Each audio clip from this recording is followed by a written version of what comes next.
anyone who's resolved to exercise in 2013 is a bit shaky might want to consider an emerging scientific view of human evolution. It suggests that we are clever today in part because a million years ago, we could outrun and outwalk most other mammals over long distances. Our brains were shaped and sharpened by movement. The idea goes, and we continue to require regular physical activity in order for our brains to function optimally. The role of physical endurance in shaping humankind has intrigued anthropologists and gripped the popular imagination for some time. In 2004, the evolutionary biologists Daniel E. Lieberman of Harvard and Dennis M. Bramble of the University of Utah published a seminal article in the journal Nature titled Endurance Running and the Evolution of Homo, in which they posited that our bipedal ancestors survived by becoming endurance athletes, able to bring down swifter prey through sheer doggedness, jogging and plodding along behind them until the animals dropped.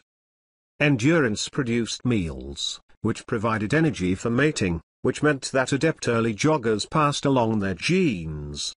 In this way, natural selection drove early humans to become even more athletic. Dr. Lieberman and other scientists have written, their bodies developing longer legs, shorter toes, less hair and complicated in-rear mechanisms to maintain balance and stability during upright ambulation. Movement shaped the human body. But simultaneously, in a development that until recently many scientists viewed as unrelated, humans were becoming smarter. Their brains were increasing rapidly in size. Today, humans have a brain that is about 3 times larger than would be expected, anthropologists say, given our species' body size in comparison with that of other mammals. To explain those outsized brains, evolutionary scientists have pointed to such occurrences as meat-eating and, perhaps most determinatively, our early ancestors' need for social interaction.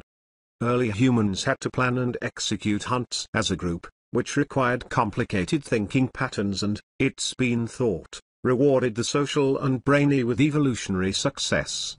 According to that hypothesis, the evolution of the brain was driven by the need to think. But now some scientists are suggesting that physical activity also played a critical role in making our brains larger.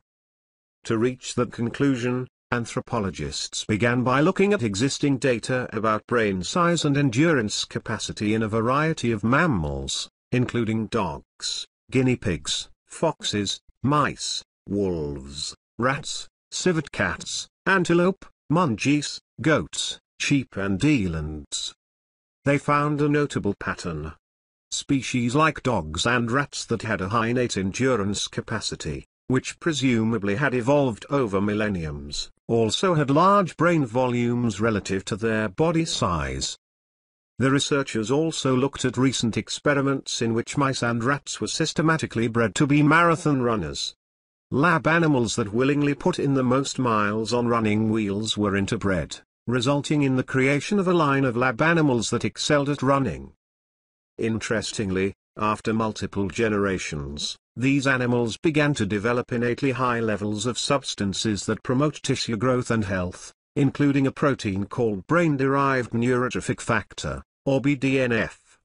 These substances are important for endurance performance. They also are known to drive brain growth. What all of this means, says David A.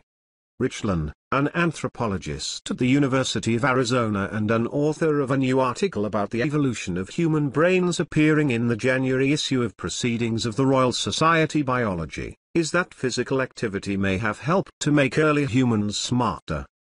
We think that what happened in our early hunter-gatherer ancestors, he says, is that the more athletic and active survived and, as with the lab mice, passed along physiological characteristics that improved their endurance, including elevated levels of BDNF. Eventually, these early athletes had enough BDNF coursing through their bodies that some could migrate from the muscles to the brain, where it nudged the growth of brain tissue.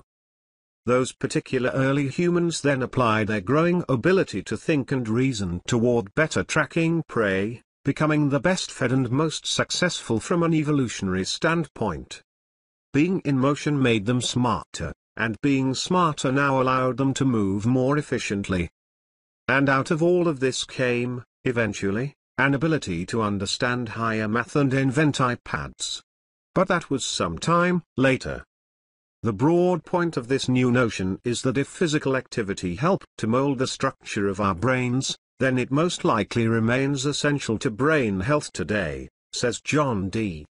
Boak, an associate professor of anthropology at the University of Illinois at Urbana-Champaign, and co-author, with Dr. Richland, of the new article. And there is scientific support for that idea. Recent studies have shown, he says, that regular exercise, even walking, leads to more robust mental abilities, beginning in childhood and continuing into old age. Of course, the hypothesis that jogging after prey helped to drive human brain evolution is just a hypothesis, Dr. Richland says, and almost unprovable. But it is compelling, says Harvard's Dr. Lieberman, who has worked with the authors of the new article. I fundamentally agree that there is a deep evolutionary basis for the relationship between a healthy body and a healthy mind, he says, a relationship that makes the term jogging your memory more literal than most of us might have expected and provides a powerful incentive to be active in 2013,